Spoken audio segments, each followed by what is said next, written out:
they said it was impossible. A cosmic ghost, a mathematical mirage, something that spits out stars instead of swallowing them. Energy from nowhere, light with no source, a door in the universe that only opens outward. We called it the white hole. No one's ever seen one. No telescope has caught its glow. No satellite has recorded its scream. And yet it lives in equations, in theories, in the quiet corners of physics labs where scientists whisper, "What if?" This isn't just science. This is a mystery. A case file, stamped classified by the cosmos itself. I'm not an astrophysicist. I'm a detective. And my job? To find out. Did the white hole ever exist? Or was it all just smoke and mirrors written in chalk on a blackboard? We'll chase clues across time and space, interrogate the laws of physics, cross-examine Einstein's ghost, and listen to witnesses who claim they saw it blinking for a second, then gone. Was it hiding in a gamma-ray burst? Did it birth our entire universe? Is it still out there silent, waiting, refusing to be found? Some say it's fantasy. Others swear it's fate. But the universe doesn't care what we believe. It only cares what's real. So let's turn on the flashlight, follow the equations like footprints in the dark, and pull back the curtain of theory. Because tonight, we reopen the coldest case in cosmology. White hole, real or not? Let's find out.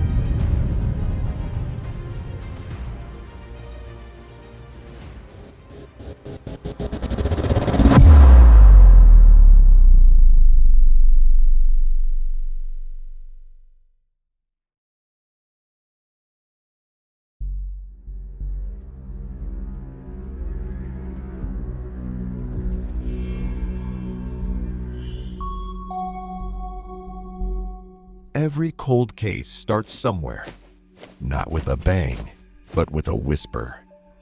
A smudge of ink on a forgotten page, a loose thread in the fabric of reality that someone once had the presence of mind to pull.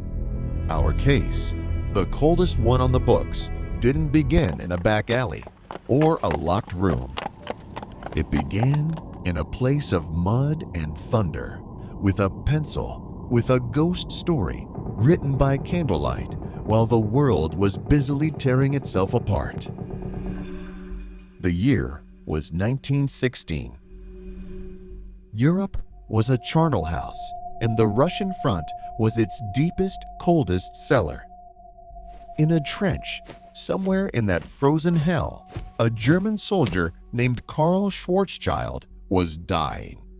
He wasn't dying from a bullet or a shell, but from a rare disease that had stalked him from the lecture halls of Berlin to the front lines.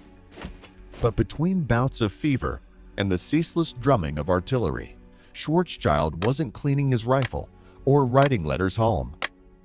He was wrestling with the cosmos. His weapon wasn't steel.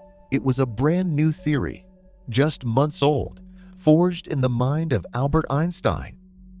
A theory so radical, so strange, it claimed to be the new law of the universe. It was called general relativity. Einstein's idea was a bombshell, dropped into the quiet world of physics. He claimed that space and time were not a rigid, unblinking stage upon which the drama of the universe unfolded. They were the drama itself. They were a single, flexible fabric, space-time, and this fabric could bend, twist, and warp. Gravity, that mysterious force that had haunted thinkers from Newton onward, was no force at all. It was simply the shape of the fabric, the curves and dips created by the presence of matter and energy. A star doesn't pull a planet with invisible strings. It tells space-time how to curve, and space-time, in turn, tells the planet how to move. It was an idea of breathtaking elegance, a piece of cosmic poetry. But its mathematics were a nightmare. The equations were beasts, a jungle of tensors and nonlinear variables that snarled at anyone who tried to tame them. Einstein himself could only manage approximations, wrestling his own creation to a draw. The world's greatest minds were fumbling in the dark, searching for a key, a map, anything that could provide an exact solution. And then, a letter arrived in Berlin.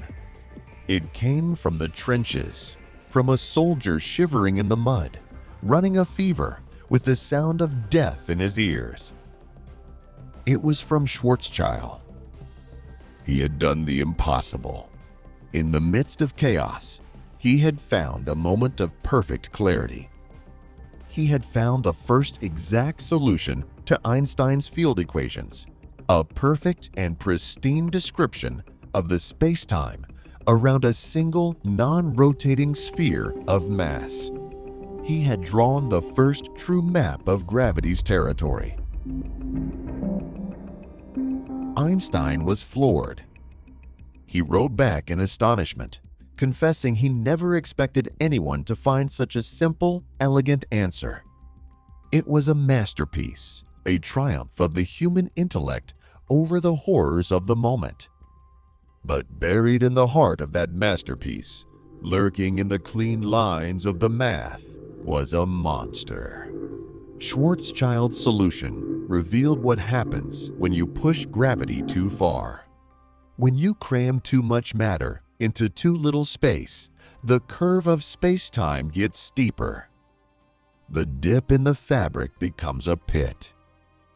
If you keep going, you reach a point of no return, a boundary etched into the very geometry of the universe. We call it the event horizon now.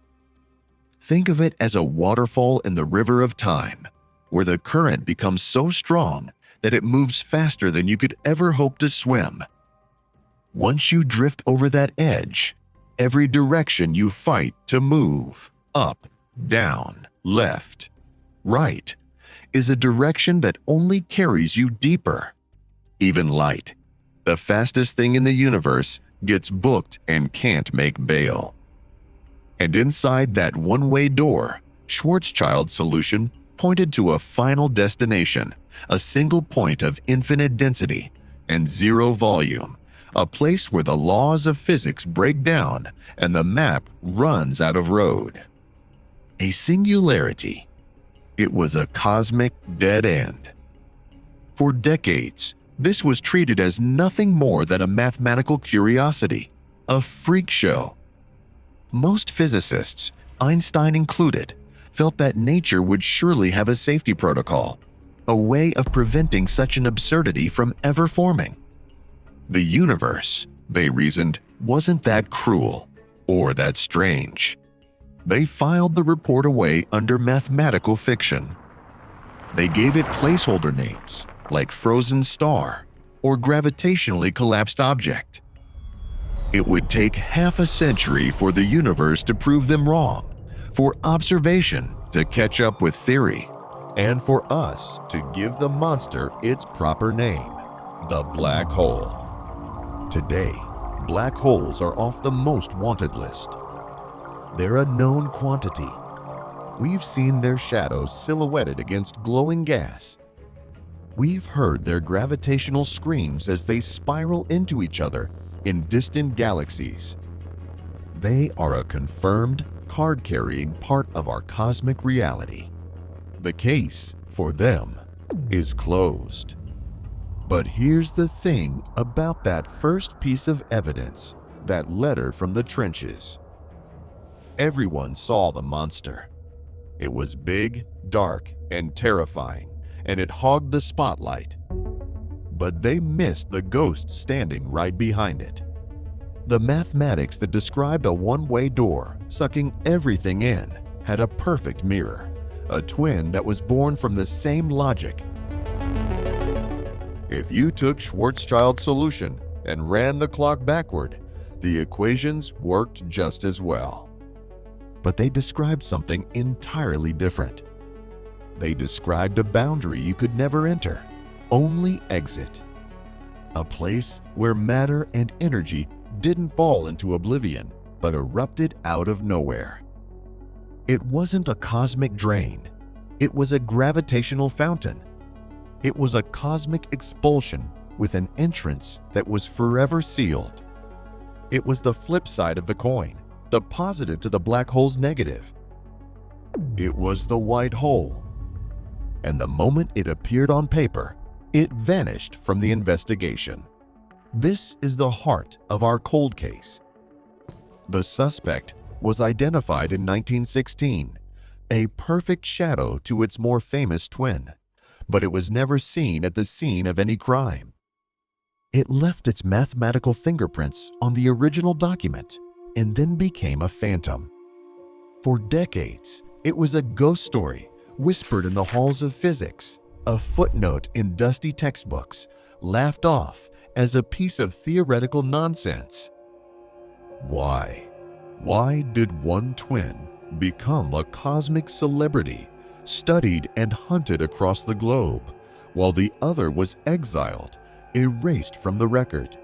The first problem was motive, or in our terms, a plausible mechanism. We had a solid theory for how black holes form. Get a star at least 20 times more massive than our sun, let it burn through its fuel for a few million years, and its own gravity will trigger a catastrophic collapse. The resulting supernova explosion is the star's death scream, and the corpse it leaves behind is a black hole. It's a violent but predictable chain of events. We have a recipe. But a white hole? The file is empty. There is no known process in the universe that creates one.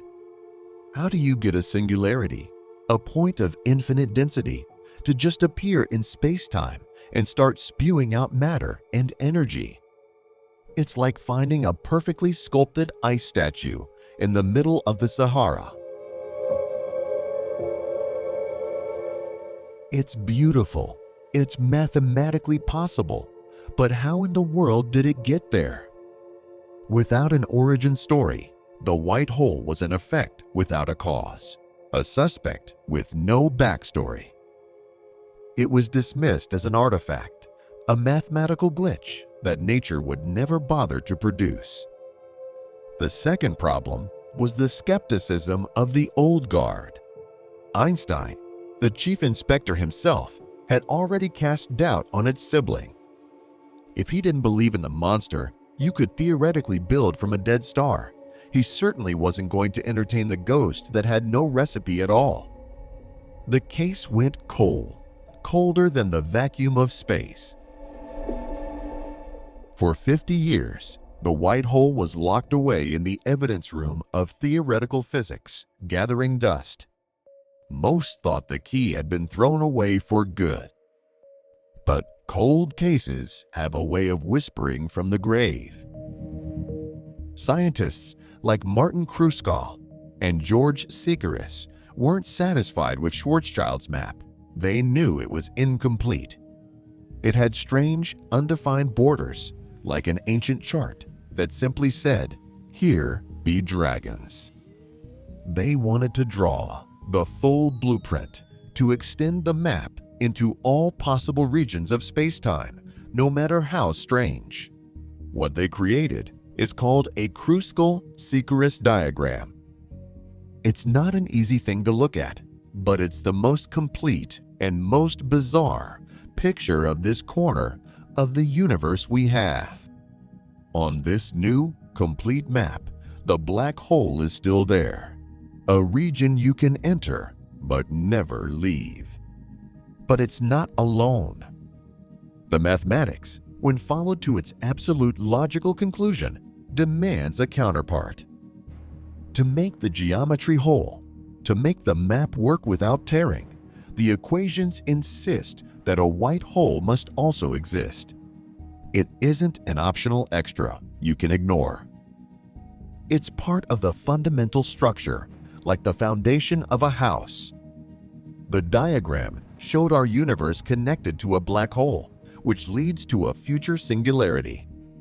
But it also showed a white hole, emerging from a past singularity connected to another universe or another region of our own. Suddenly, the ghost wasn't just a rumor anymore. It was written into the very architecture of space-time.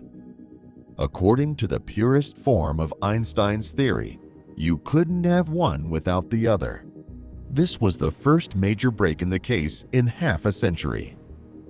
The suspect wasn't just a mathematical quirk, it was a structural necessity.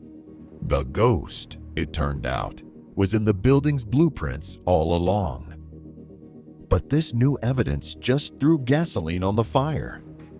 It deepened the mystery from a simple question of existence to a profound paradox. If the blueprints of the cosmos say it has to be there, then where is it? We've pointed our best instruments at the sky for 100 years. We've built telescopes that can see in every wavelength of light, from radio waves to gamma rays. We've scanned the heavens for any sign of a cosmic fountain, any unexplained burst of creation, any door opening outward. We have found nothing. No signal, no trace, no energy signature that doesn't have another, more plausible explanation. The universe remains stubbornly, unnervingly silent on the matter. The suspect has never been cited, and so the discrepancy is deafening. The math, the purest language of logic we have, screams that it exists. But the cosmos, the ultimate witness, whispers that it doesn't. That's where the file was left, abandoned on the desk of cosmology. A perfect contradiction. A ghost required by theory, but denied by reality. An unsolvable paradox. The trail went cold again, this time for a different reason. Not because it was absurd, but because it was impossible to reconcile. But as every detective knows, a cold case isn't a closed case. It just means you've been asking the wrong questions or listening to the wrong witnesses. Relativity gave the white hole a name and a place on the map, but it couldn't provide an alibi for its absence. The cosmos gave it a perfect hiding place, but no motive for its existence. It's time to bring in some new experts to cross-examine some tougher, stricter laws that govern the universe. The case of the disappearing white hole is hereby reopened. And our first stop is the office of the strictest judge in all of physics, the one law that governs the flow of time itself and never, ever accepts an appeal. Thermodynamics, the strict judge. The judge in this court is old. Older than stars, older than galaxies. It wasn't written by a physicist. It was discovered, like an ancient stone tablet half buried in the sand. And its decree is brutally, beautifully simple. Disorder always increases. That's it. That's the whole law. Scientists gave the disorder a name, entropy, but the name doesn't matter. What matters is the rule. The universe has a one-way street, a current that flows only from order to chaos. An egg can be scrambled, but it can never be unscrambled. A glass can shatter into 1,000 pieces, but those pieces will never, ever leap back together to form a perfect glass. This isn't a suggestion. It's the fundamental direction of time. It's the reason we remember the past, but not the future. It's the universe's addiction to chaos. Every single event we have ever witnessed, from a star burning in the heavens to a sugar cube dissolving in water, obeys this law. It is the most battle-tested principle in all of science. Trillions upon trillions of observations, and not a single confirmed violation. Ever. This judge has a perfect conviction record. Now, into this courtroom, we bring our suspect, the white hole. The charge sheet is simple, but it's the most serious crime on the books. The white hole is accused of conspiracy to reverse the arrow of time. Consider its sibling, the black hole. From a thermodynamic perspective, the black hole is a model citizen. It's an entropy machine. It takes things with relatively low entropy, a highly structured star, a complex planet, a spaceship full of intricate technology, and it swallows them. It crushes all that information and order down into a singularity, a state of maximum, unknowable chaos. A black hole's ledger is always in the black. It increases the total disorder of the universe every time it feeds. It follows the second law perfectly. It's the universe's perfect garbage disposal. The white hole, however, is a ghost stitched from impossible logic. It proposes to do the exact opposite. It would begin as a singularity, that state of maximum primordial chaos, and from it, it would spew out structured matter and organized energy. It would create information from nothing. It would be the universe's magic trick, pulling a rabbit out of an empty hat. It would be the shattered glass, reassembling itself. It would be the scrambled egg leaping back into its shell, whole and pristine. Every particle, every photon that erupted from a white hole would represent a local decrease in entropy, a step backward against the flow of time. This is the core of the prosecution's case. The judge, thermodynamics, listens to the testimony. It hears from relativity, who admits the suspect is a mathematical possibility. But then it looks at the universe itself. It sees the evidence of its own law written in the dying light of distant stars and the cooling embers of the Big Bang. It sees a cosmos that is irrevocably, relentlessly moving toward a state of higher disorder, a future of thin, cold soup known as heat death. And in this universe, the white hole has no place.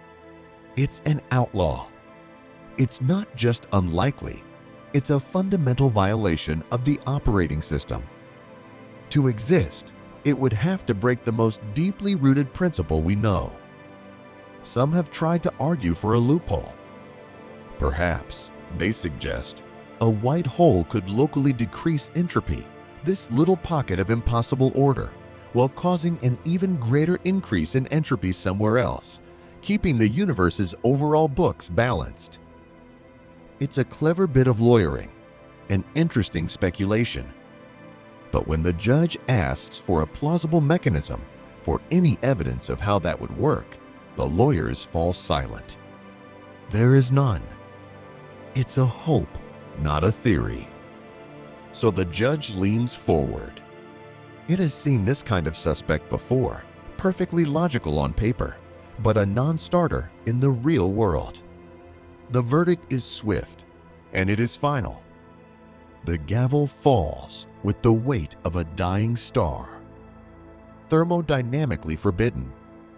The case is dismissed. The door that relativity had opened is slammed shut, bolted, and chained by the second law. The hard-boiled judge mutters under its breath, "Not in my universe, kid." It's a brutal, clean takedown. The white hole, for all its mathematical beauty, simply doesn't fit the way our reality works. It's a ghost that can't survive in the light of day. The file should be closed, stamped, sealed, and archived under impossible. But the universe is a city with more than one precinct. The courtroom of thermodynamics governs the grand boulevards and the public squares, the large-scale flow of traffic. But there are other jurisdictions. There are the back alleys, the shadowy underworlds where the rules are different. A place where things can be in two places at once, where barriers can be tunneled through, where reality itself is a game of probability and chance. The strict judge has spoken. But now, we have to go talk to a trickster, a slippery informant who never gives a straight answer, who deals in whispers and probabilities. Our next witness is quantum mechanics. Quantum mechanics, the trickster informant. The gavel from the court of thermodynamics echoes in our ears, a sound as final as a vault door slamming shut, thermodynamically forbidden.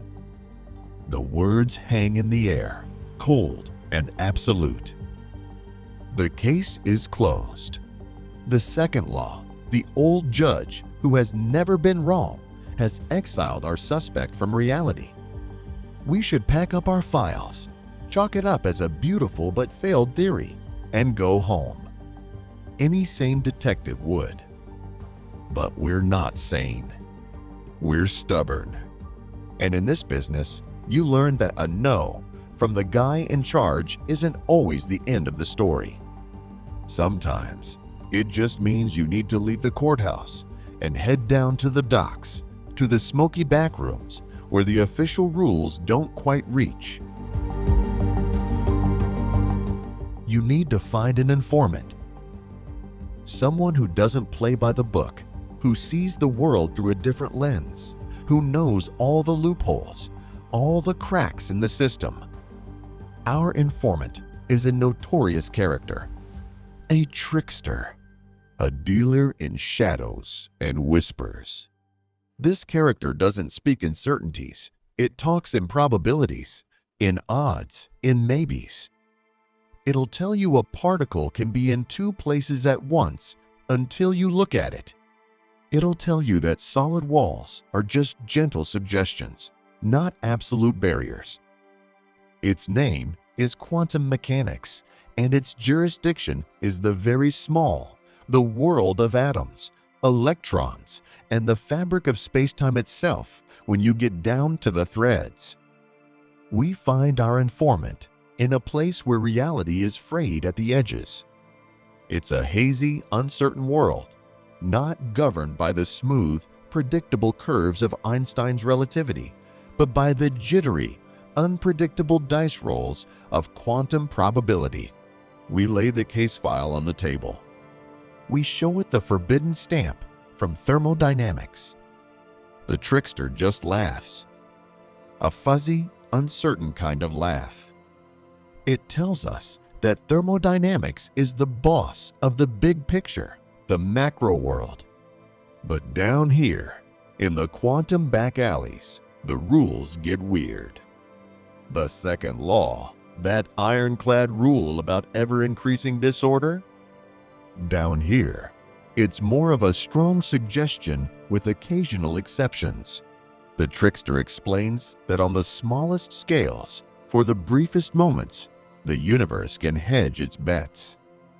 An electron can borrow energy from the future, as long as it pays it back almost instantly. A particle can tunnel through a barrier it shouldn't be able to cross. The rigid laws of the classical world become a shimmering fog of possibilities.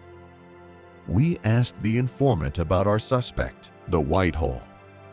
We ask if there's a loophole, a way around the thermodynamic conviction. The trickster leans in, its voice a hiss of static. It points to the heart of the problem, the singularity. General relativity sees the singularity as a point of infinite density, a place where its own laws break down, the end of the road. But the informant tells us that infinity is just a word for I don't know. Quantum mechanics has a deep-seated hatred for infinities. In its world, you can't cram an infinite amount of anything into a zero-sized space. The universe, at its most fundamental level, is grainy, not smooth. It tells us about something called the Planck scale, a length so mind-bogglingly small that, compared to it, an atom is as big as a galaxy. Down at this scale, the informant whispers, space-time itself stops being a smooth fabric. It becomes a chaotic, bubbling mess of quantum foam. Tiny wormholes and fleeting pockets of energy pop in and out of existence in a flicker, a constant storm of almost reals. And in that foam, the informant suggests maybe a singularity isn't an endpoint. Maybe it's a transition. Maybe the crushing gravity of a black hole doesn't just lead to a dead end. Maybe when you compress matter and energy down past the point of no return, quantum effects take over. Maybe, just maybe, the singularity is a quantum bounce. The trickster paints a picture for us. A star collapses.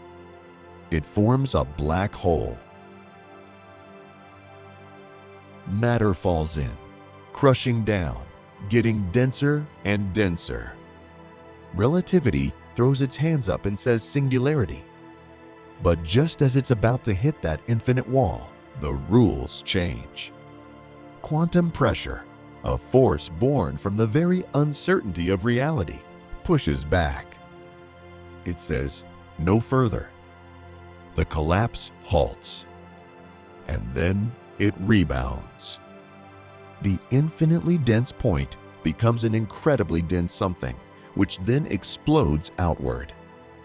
The black hole, in this quantum version of the story, becomes a gateway.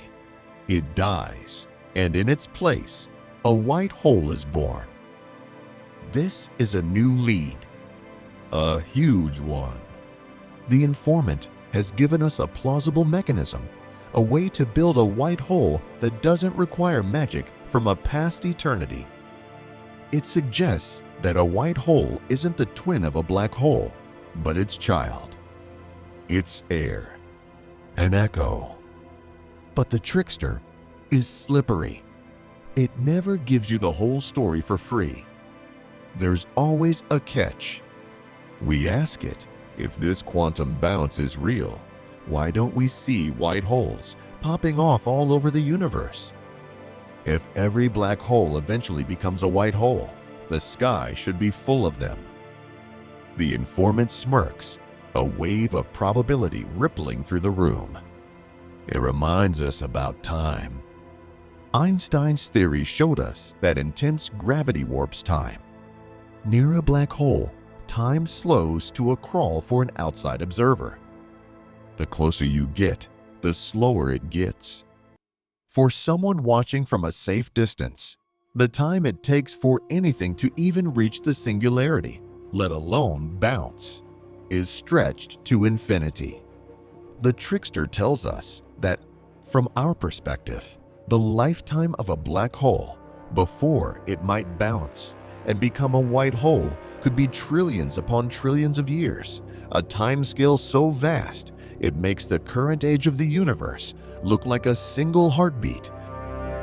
So the white holes might be coming, but we'll all be long dead before the first one shows up to its own party. The informant has given us a perfect alibi for our suspect's absence. It's not that they don't exist, it's that they haven't happened yet.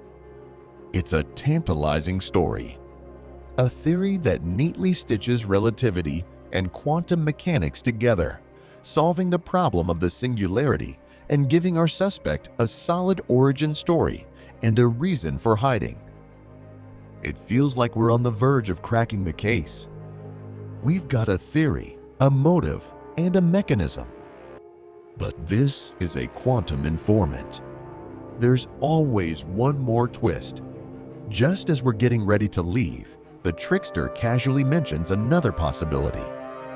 Another piece of the puzzle that makes everything even murkier. It starts talking about something called Hawking radiation.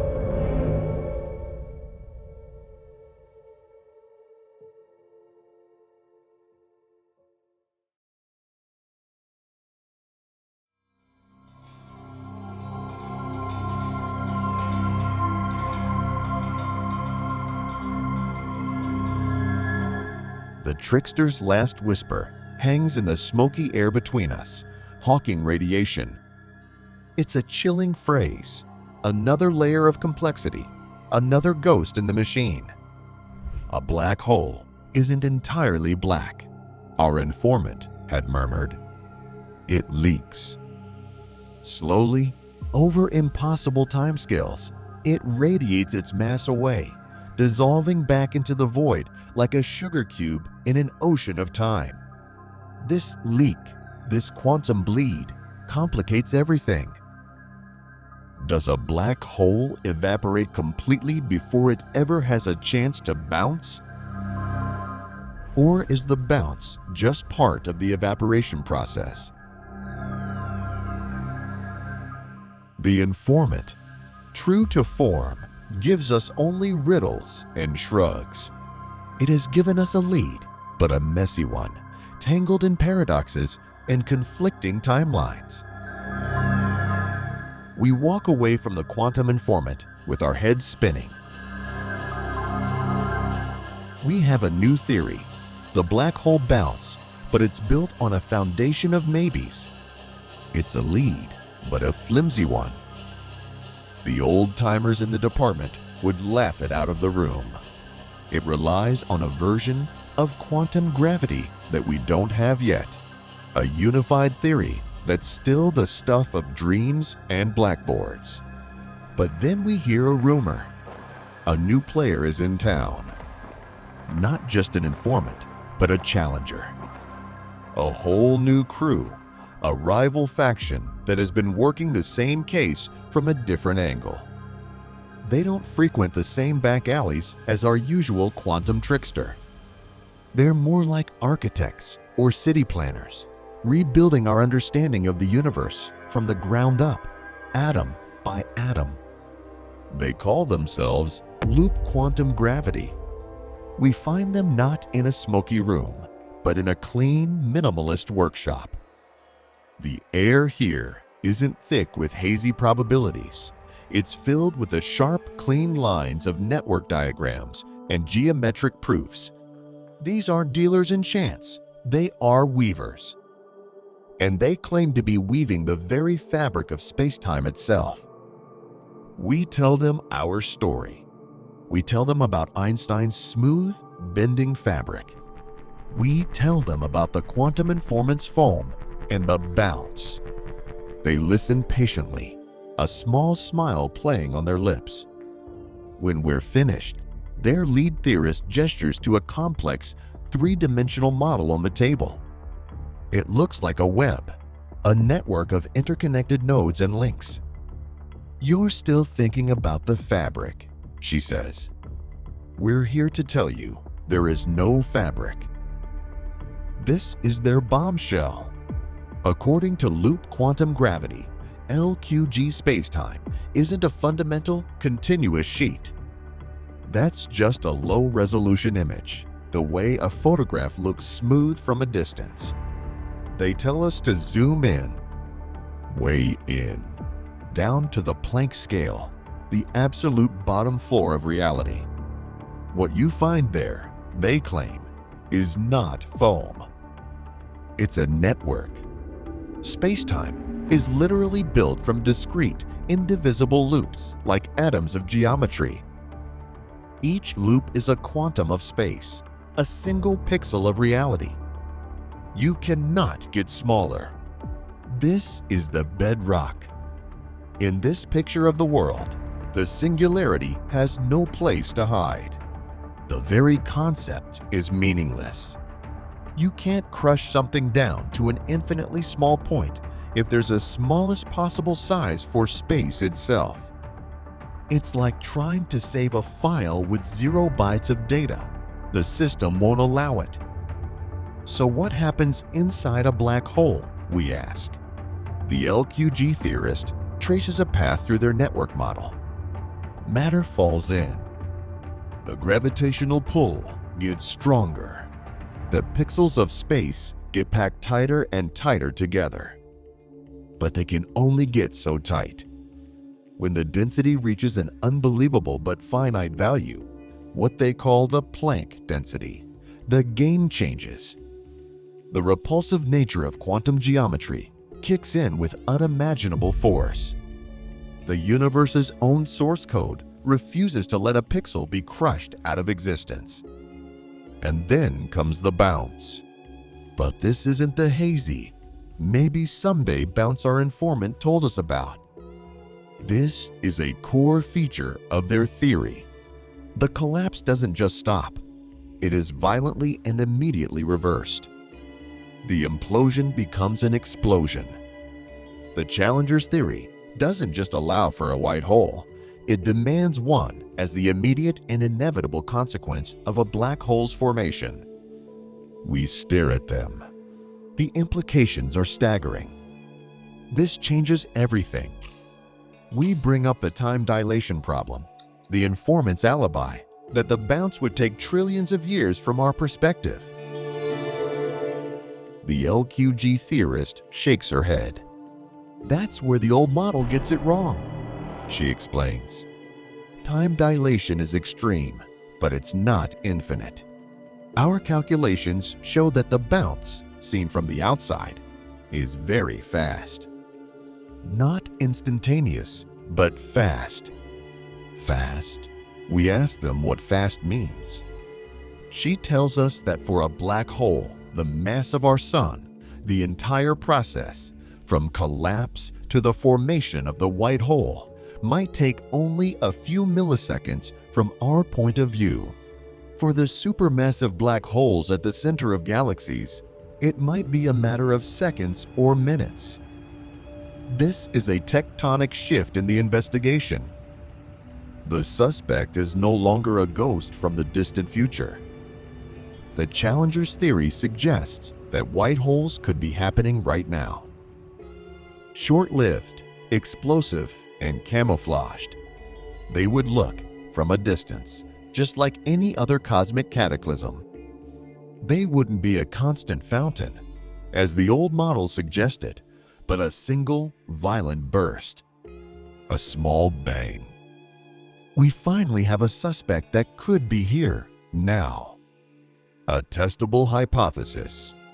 We're no longer chasing a ghost from the beginning of time, or an echo from the end of it. We're hunting for a fugitive that might be hiding in plain sight. We ask the obvious question: if these small bangs are happening, what would they look like? What's their signature? What kind of evidence should we be searching for in the torrent of data pouring in from our telescopes every night? The LQG theorist points to a screen showing a series of graphs, energetic signatures of different cosmic events. She tells us that the signal from one of their bouncing black holes would be unique. It wouldn't match a supernova. It wouldn't quite match the known profile of a gamma ray burst from a collapsing star.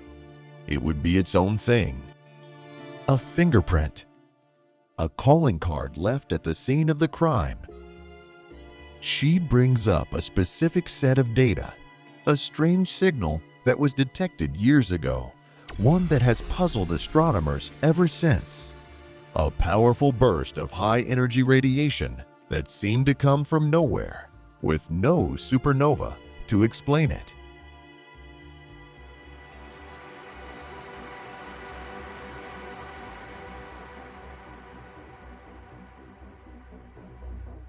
The Challenger's words hang in the workshop, heavier than lead. A fingerprint. A unique signature. A strange signal that came from nowhere. We're no longer just talking theory and blueprints. We're talking about a specific event. A piece of evidence. A cold case on the books of astronomy, an unsolved file that has been gathering dust for years. Suddenly, our investigation has left the ethereal world of mathematics and crashed into the messy, chaotic reality of observation. It's time to leave the theorists behind and go talk to the patrolmen, the gumshoes on the beat who stare into the dark every night, waiting for something to happen. It's time to talk to the witnesses. Our first stop is the Gamma Ray Precinct. This is the most violent beat in the entire cosmos. The detectives here don't look for clues in visible light. They hunt for the most powerful explosions in the universe. They're called gamma ray bursts, or GERBs. For decades, they were the ultimate cosmic mystery. Flashes of high-energy light appearing at random in the sky, lasting from a few milliseconds to a couple of minutes, then vanishing without a trace. They were like muzzle flashes from an invisible gun, briefly illuminating the dark before disappearing completely. For years, we had no idea what they were. They were just ghosts on our detectors. Eventually, the detectives in this precinct cracked part of the case. They found that many of these bursts, the long ones, were the death screams of massive, spinning stars collapsing into black holes.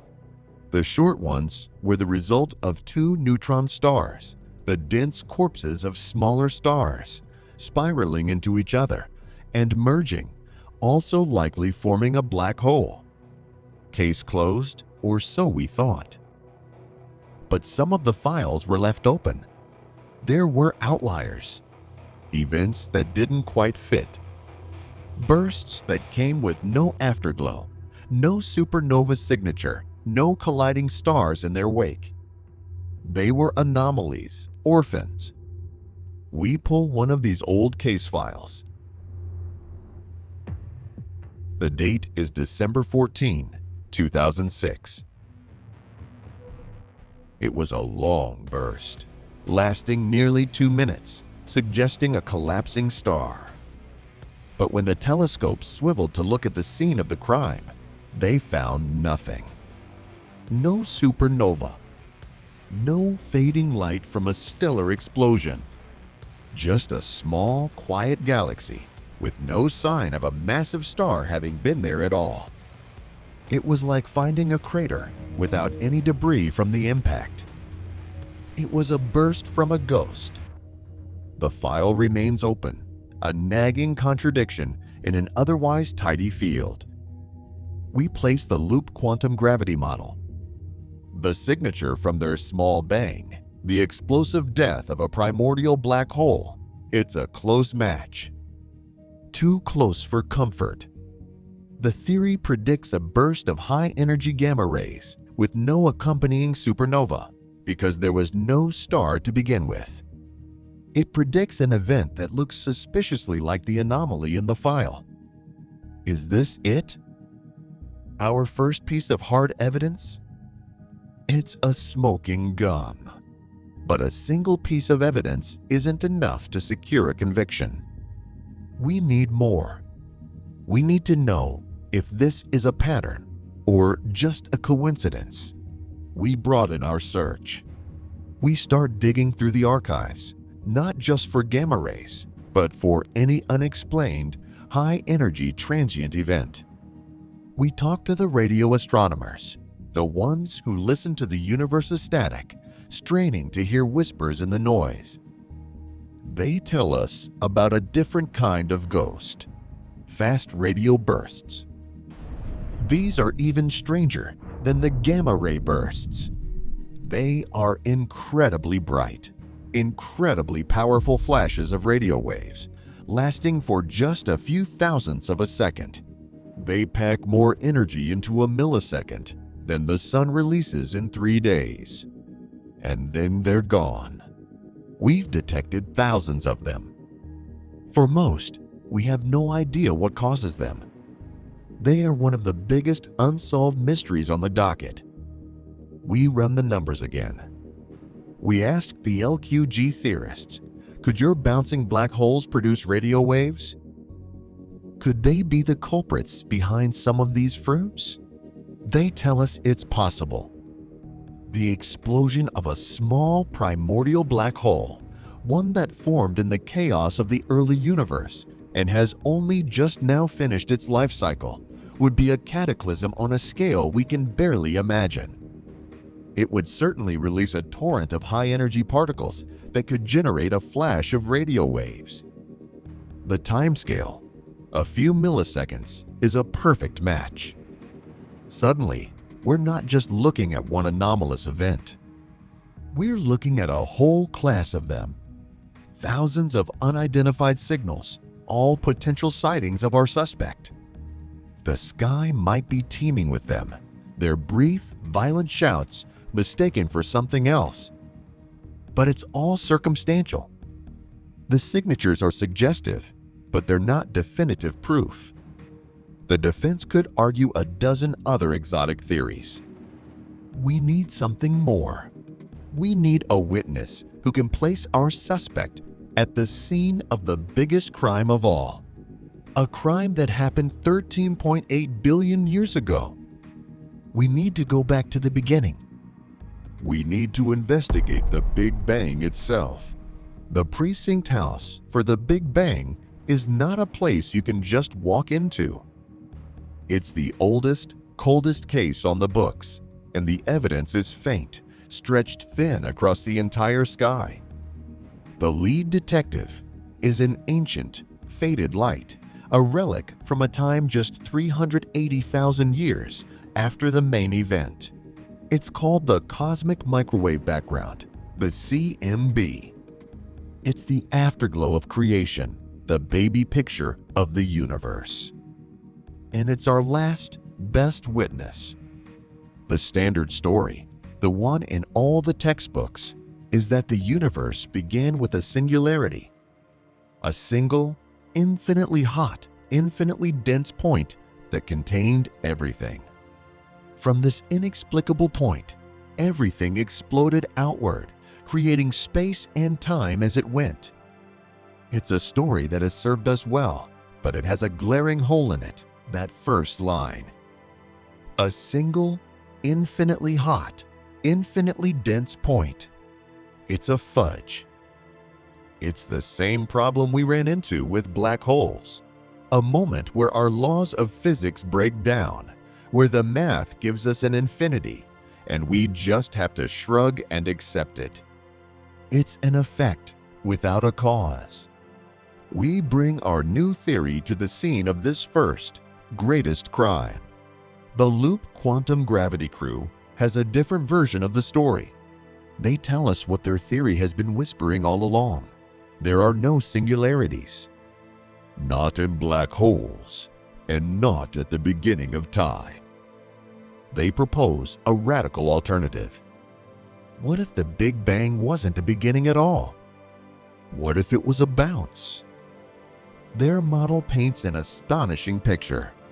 It suggests there was a universe before ours, a previous cosmos that expanded, lived its life, and then, instead of expanding forever or crunching back down to an infinite singularity, it collapsed. It fell back in on itself, contracting under its own gravity, getting denser and denser, hotter and hotter. But just as it reached that moment of ultimate compression, the Planck density where reality's pixels are packed as tight as they can go, it rebounded.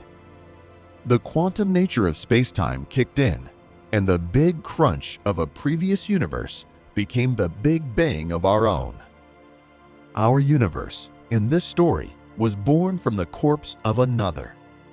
The Big Bang wasn't a moment of creation from nothing. It was a moment of transition. It was the ultimate white hole.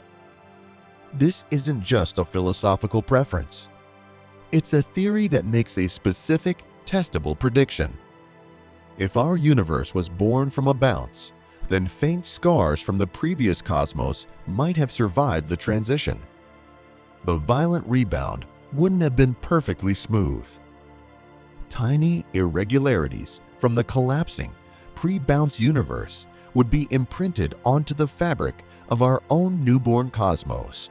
These scars, these ancient bruises, would be visible today.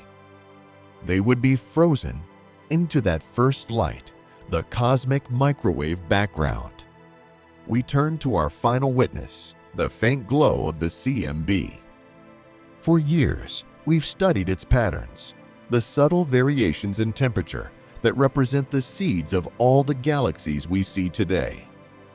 The standard model of cosmology, the Big Bang from a singularity, predicts a certain pattern for these variations. But there have always been anomalies, features in the CMB map that the standard model struggles to explain.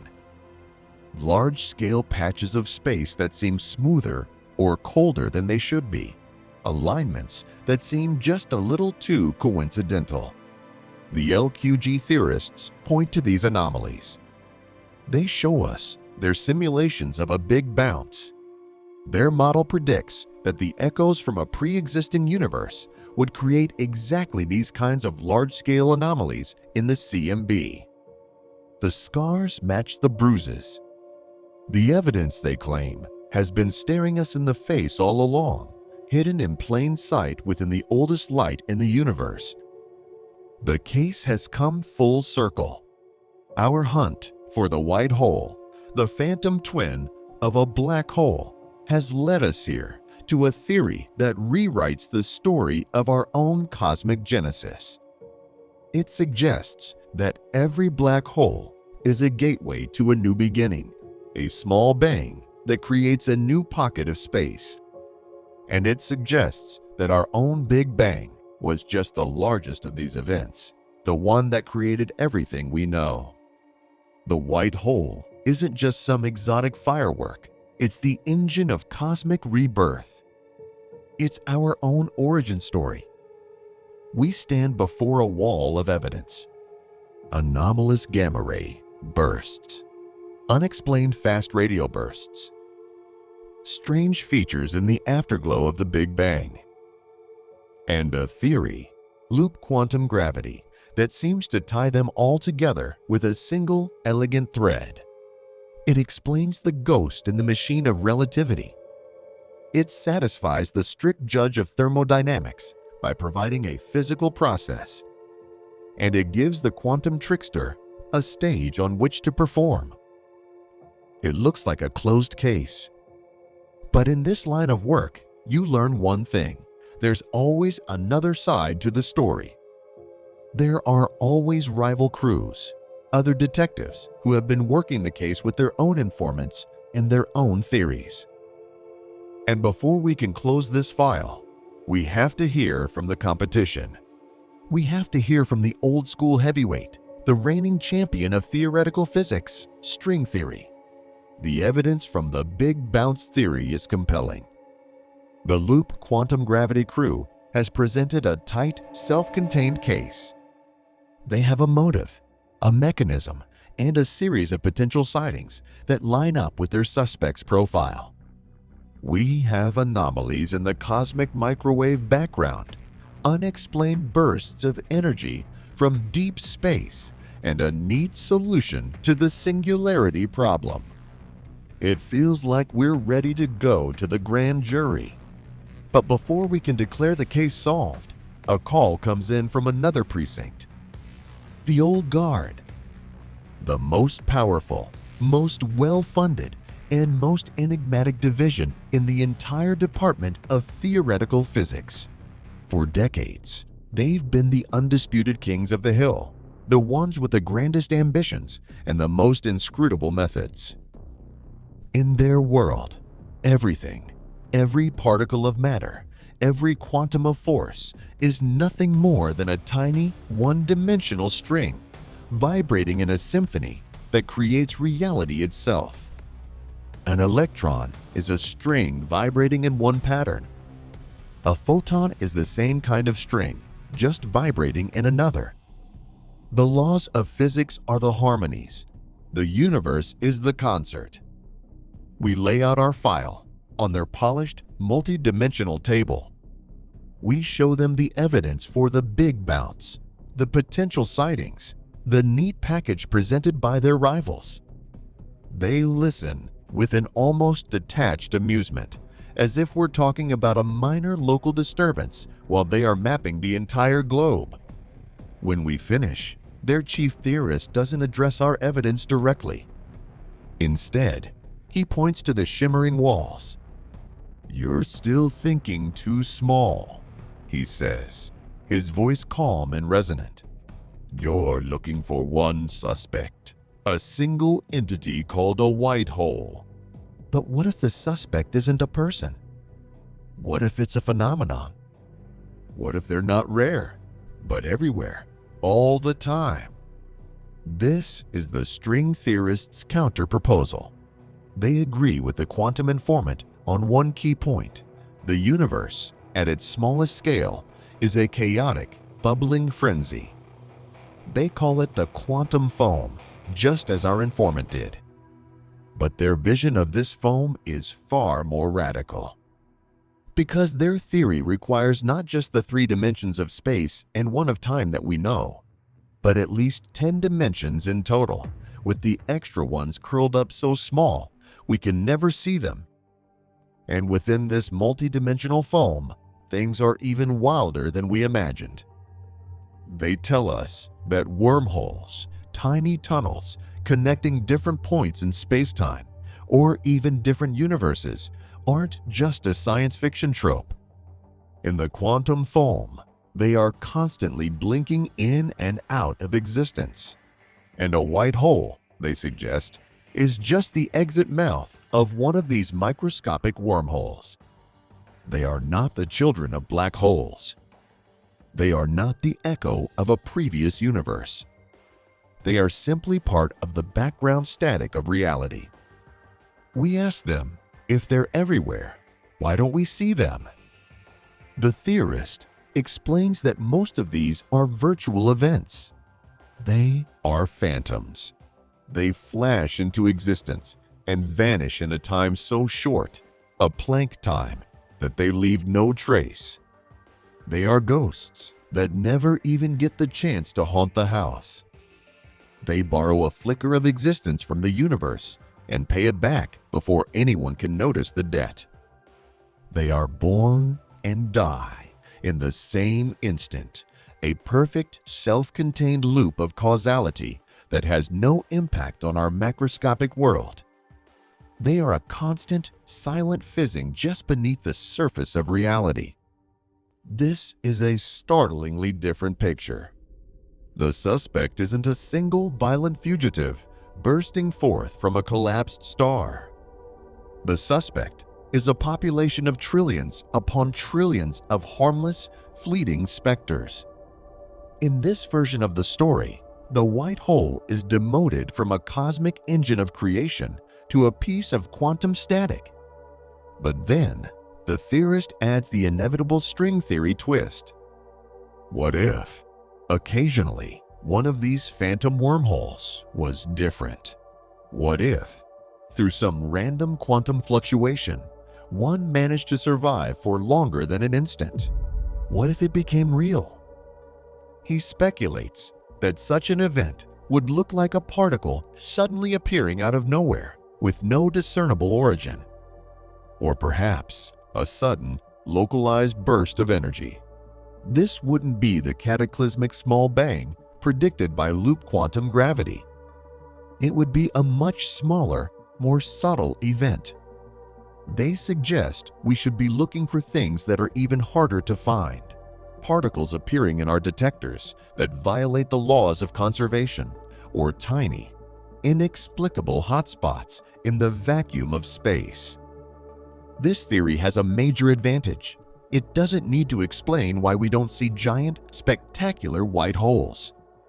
Its version of the suspect is, by nature, secretive and small. It offers a potential explanation for certain kinds of ultra-high energy cosmic rays, those lonely, single particles that occasionally streak through our atmosphere with energies far beyond what any known astrophysical process can generate. Perhaps these aren't coming from a distant galaxy, but are born right here, spat out of a quantum foam wormhole that momentarily became real. But the theory has a glaring weakness, one we can't ignore. It is almost impossible to test. The energy scales required to probe these extra dimensions and see the strings are so vast, they are far beyond any particle accelerator we could ever hope to build. The theory is a fortress of mathematical beauty, but its gates are sealed. It offers us a new kind of suspect, the quantum foam phantom, but tells us we may never have the tools to actually find it. We are left in a state of profound uncertainty. We have two rival gangs, two competing theories of quantum gravity, each giving us a completely different profile for the same suspect. One tells us to look for violent, explosive events, the signature of a bouncing black hole. The other tells us to look for subtle, fleeting phantoms, the quiet fizz of a quantum wormhole. They both claim to be the true path to understanding our suspect, but their stories are mutually exclusive. The investigation has split. The trail has forked into two irreconcilable paths, and we don't know which one leads to the truth and which one leads to a dead end.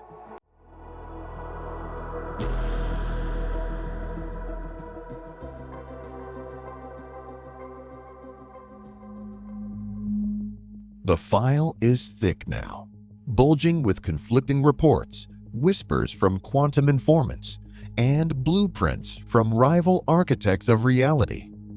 We have followed the trail from the pristine halls of general relativity through the unforgiving courtroom of thermodynamics and into the shadowy back alleys of quantum mechanics. We've heard from the weavers of loop quantum gravity and the high-minded musicians of string theory. The investigation has run its course. It's time for the trial. There is no physical courthouse for a crime like this. The courtroom is the collective mind of science itself.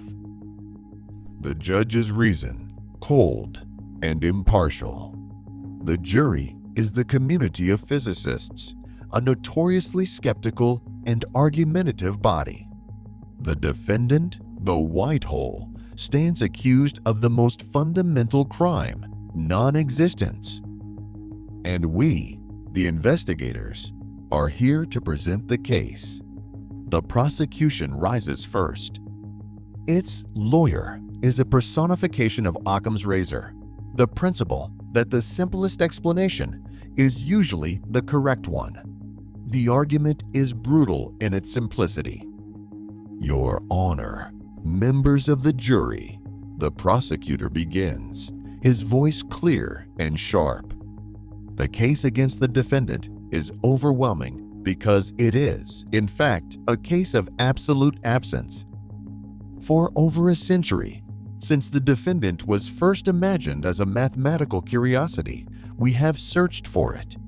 We have built instruments of unprecedented power. We have scanned the heavens in every wavelength known to science, from the lowest energy radio waves to the most violent gamma rays.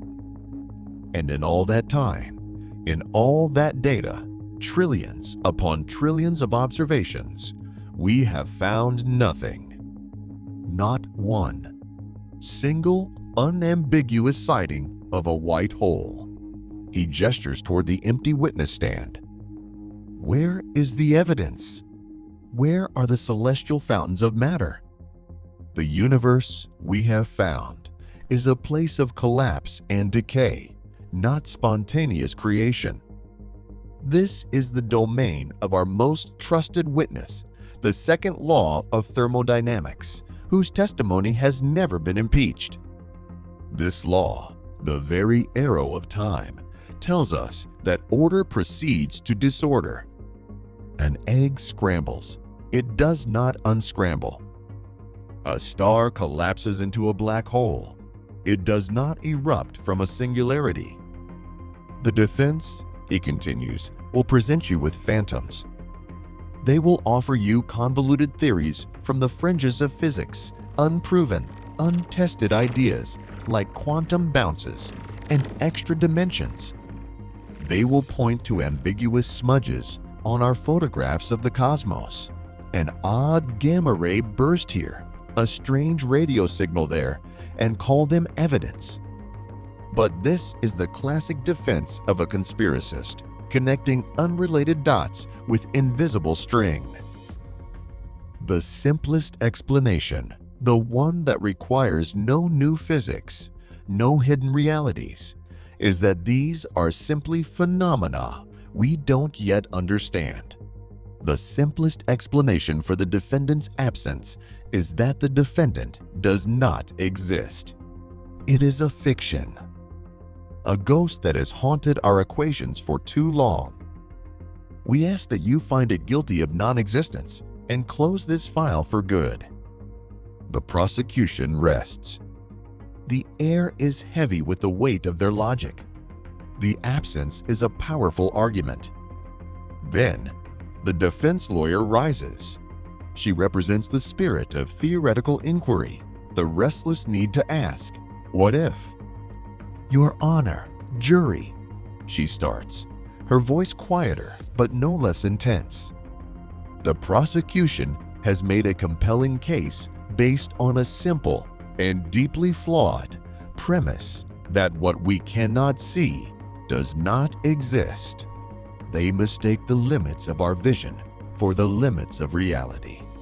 They stand here today and commit the greatest error of scientific arrogance, the assumption that we have seen all there is to see. She turns to face the jury. I want to take you back in time. Not to the beginning of the universe, but to a more recent past, to the year 1960. I want to present to you the case file of another suspect, a character who, at the time, was seen in exactly the same light as our client today. A mathematical absurdity, a physical impossibility, a ghost in Einstein's equations. This suspect's name was the black hole. A murmur goes through the jury. For 50 years, the defense lawyer continues, the black hole was a joke. A point of infinite density, a place where time stops, an edge from which not even light could escape.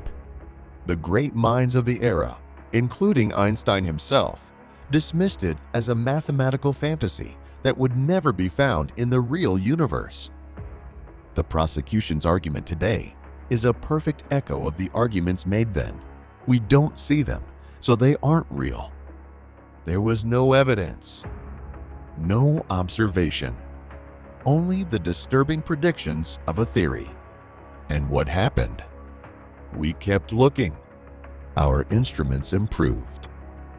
In 1971, we found the first piece of circumstantial evidence, an invisible something in the constellation Cygnus, furiously sucking matter from a companion star, making it scream in X-rays. We named it Cygnus X1. It was our first blurry sketch of the suspect. For decades, that was the best we had, indirect, circumstantial evidence. And yet, the belief grew.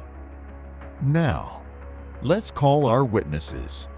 First, the challenger, loop quantum gravity. The LQG theorist takes the stand and lays out the case for the big bounce. She presents the models showing black holes rebounding as white holes, not in trillions of years, but in mere moments. She points to the files of GRB 60,614 and the class of unexplained fast radio bursts. These aren't just random smudges. They are potential identifications that match the predicted signature of a bouncing black hole. The prosecution calls them unrelated dots. We call them a pattern. The prosecution cross-examines. hammering on the unproven nature of LQG, dismissing the evidence as circumstantial. But the seed of doubt has been planted. Next, the defense calls the old guard, string theory. The string theorist takes the stand. He offers a different picture, not of a violent fugitive, but of a microscopic phantom, a fleeting wormhole in the quantum foam. Perhaps you're looking for a lion, he says, when the suspect is actually a colony of ants. They are everywhere, but too small and too quick for your nets. Perhaps the ultra-high energy cosmic rays, those lonely particles with impossible energies, are the few that get away, the evidence that the colony is real. The prosecution's cross-examination is even more brutal. This is untestable. You speak of 10 dimensions and vibrating strings you can never hope to prove. This is not science, it is faith. The string theorist simply smiles. Is it more of a leap of faith than believing in an infinitely dense point of zero size? Our theories, at least, try to look beyond the infinity. They try to answer the question, what happens next? The witnesses have spoken. Now, for the closing argument. The defense lawyer returns to the center of the courtroom. The prosecution is right about one thing, she concedes. The theories of our witnesses are unproven. They are competitors. They cannot both be correct in their current forms. Loop quantum gravity says our client is a violent, short-lived bouncer. String theory says it's a tiny, fleeting phantom. They present contradictory profiles. But look closer, she urges, her voice dropping. Look at what they both agree on. Both of our most advanced, most promising attempts to understand the universe beyond Einstein independently predict that our client is real. They disagree on the how, but they agree on the that. They both scream that singularities are not the end, and that something must come after. Whether it's a bounce or a wormhole, the entity we call a white hole is the logical, necessary outcome. So, we're left with this. On one side, we have an argument from ignorance, an argument that failed spectacularly in the case of the black hole. On the other, we have two independent theoretical frameworks, both born from the effort to solve the deepest problems in physics, pointing to the same conclusion. And we have a growing list of celestial anomalies that, while not definitive proof, look suspiciously like the suspect's calling card. The prosecution asks you to find the defendant guilty of non-existence. We do not ask you to find it innocent. We ask you to deliver a verdict that reflects the true state of our knowledge. We ask you to recognize that the suspect is not a ghost, but a master of disguise. She gestures back to the story of Cygnus X1, and then to the iconic first ever image of a black hole shadow, captured in 2019. From a mathematical ghost to a blurry X-ray signal to a direct photograph took over 100 years. The journey from impossibility to reality is long and slow. The white hole is simply at an earlier stage of that same journey. It is where the black hole was in 1960, a theoretical necessity, waiting for its Cygnus X1.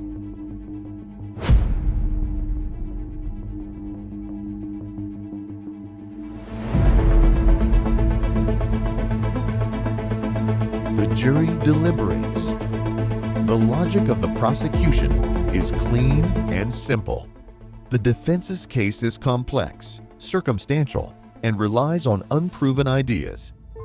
But the historical parallel is too powerful to ignore. The ghost of the black hole case haunts the courtroom, a reminder of past hubris. The idea that two rival theories, both predict the same entity, albeit in different forms, carries immense weight. Finally, the judge of reason strikes the gavel.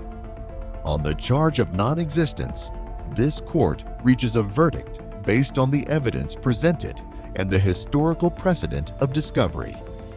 It is the finding of this court that the entity known as the white hole is not a fiction. The evidence strongly suggests its existence is a probable reality, mandated by the need to resolve the paradoxes left by our current theories. However, the court also finds that the defendant is, for now, beyond the reach of our direct observation. Its absence in our telescopes is not proof of its non-existence, but rather evidence of its profoundly elusive nature, be it the fleeting, explosive life of a quantum bounce or the microscopic scale of a quantum wormhole. The file on the white hole will not be closed. It will be moved from the Unsolved Mysteries cabinet to the Active Fugitives